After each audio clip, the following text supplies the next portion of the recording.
límites y veamos la parte de límites con infinito. Lo primero que vamos a ver es el comportamiento asintótico. Y quiero que se fijen en esta tabla. Fíjense, voy a trabajar con estas tres funciones. La primera es x al cuadrado, la segunda es x al cuadrado más 10 y la tercera es x al cuadrado más 100x más 1000. Como vemos, obviamente, estas funciones son similares al tener un término cuadrático, pero después no se parecen en nada. ¿Qué pasa si x vale 1?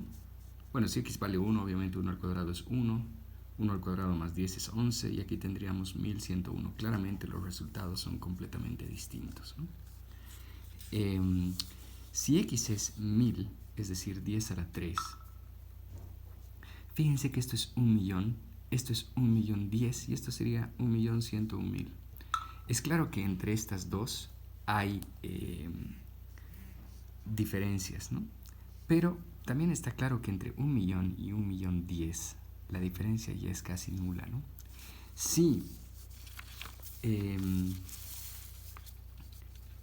trabajamos con 10 a la 6, es decir, x es 1.000.000, esto sería 10 a la 12, esto sería prácticamente 10 a la 12 con una diferencia de 10. ¿Se dan cuenta que después de un número tan inmenso, 10 números de diferencia son casi nada?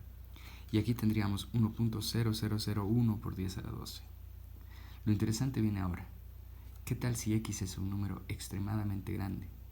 Es decir, si x es 10 a la 12, por ejemplo. En ese caso, el resultado que nos da la calculadora en los tres casos es 10 a la 24 y nada más. ¿Qué ha sucedido? Si se dan cuenta, si x es 10 a la 12, x al cuadrado es 10 a la 24. En otras palabras, cuando x es muy grande, estos términos dejan de ser importantes. Es como que el término más grande los domina, los anula, ¿sí? A la larga, cuando x tiende al infinito, es decir, cuando x se hace un número muy grande, los términos pequeños dejan de ser comparables a los términos grandes. ¿Cómo lo resumimos esto? Fíjense si yo tengo este límite. El límite cuando x tiende al infinito, y arriba tengo 10 por x a la 6 menos 5x a la quinta, todo este polinomio aquí arriba y todo este polinomio aquí abajo. Fíjense que aquí tengo 14 millones por x a la cuarta, es un número sumamente grande. Sin embargo, cuando x se haga estúpidamente grande, ¿sí? Un número no contable, el único que va a ser importante aquí es el más grande. Todos estos van a dejar de ser importantes comparados con este. Y abajo lo mismo. Así que, a decir verdad, todo este límite es exactamente igual a este límite. Me he olvidado de todos ellos, por más grandes que eran, el x a la 6 los domina a todos. Y como aquí tengo 10x a la 6 sobre 13x a la 6, el resultado de este límite es simplemente 10 sobre 13. Entonces, hay tres opciones posibles. El primer caso, si nosotros tenemos potencias iguales, ¿sí? Es decir, la potencia, arriba tenemos un polinomio de séptimo grado en este caso y abajo también. Esto sería igual entonces al límite cuando x tiende al infinito. El único que nos interesa es el más grande de cada uno.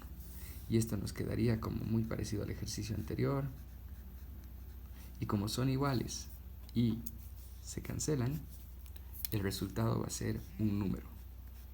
Podrá ser positivo, podrá ser negativo, pero un número.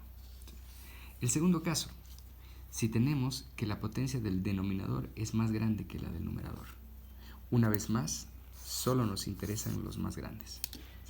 Así que este sería el límite cuando x tiende al infinito de 10x a la quinta sobre 4x a la 6.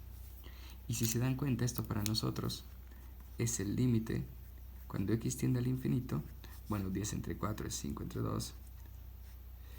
X a la quinta y x a la 6. Se dan cuenta que aquí hay una eliminación y nos queda simplemente x. Y fíjense, el límite cuando x tiende al infinito, este número seguirá haciéndose cada vez más grande. Si tenemos un número dividido entre un número infinito, el resultado es 0.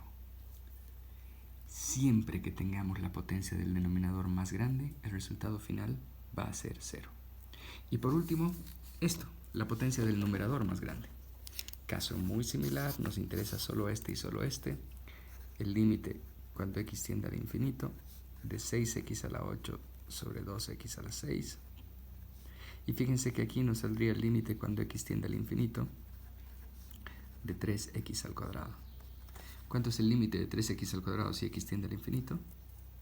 Pues infinito. ¿Esta es una respuesta válida? Sí. Quiere decir que el límite no existe, pero es una respuesta válida, no es una indeterminación. Por último, les muestro este ejemplo. ¿Cuál es la curiosidad de este ejemplo? Que las cosas no están puestas en una división como nosotros queríamos. Si nosotros intentamos hacer el paso al límite, aquí tendríamos el límite de infinito menos infinito, que sí es una indeterminación. Pero nosotros podemos convertirla en una división. ¿Cómo? Conjugándola. Multiplicando esto por 1, y el 1 lo escribimos de esta forma. Y entonces fíjense lo que nos va a quedar. Aquí, en este ejercicio, hay esta cancelación, mil disculpas, y también esta cancelación. Y nos queda 4x. Y fíjense que aquí nos interesa, como sabemos, el más grande de cada raíz, nada más. Así que lo que nos queda aquí es 4x arriba, 2x más 2x, y abajo la raíz de x al cuadrado más la raíz de x al cuadrado, que no es otra cosa que x más x. Es por eso que esto es 4x sobre 2x, las x se simplifican y nos queda 4 sobre 2 y el resultado final del ejercicio es 2.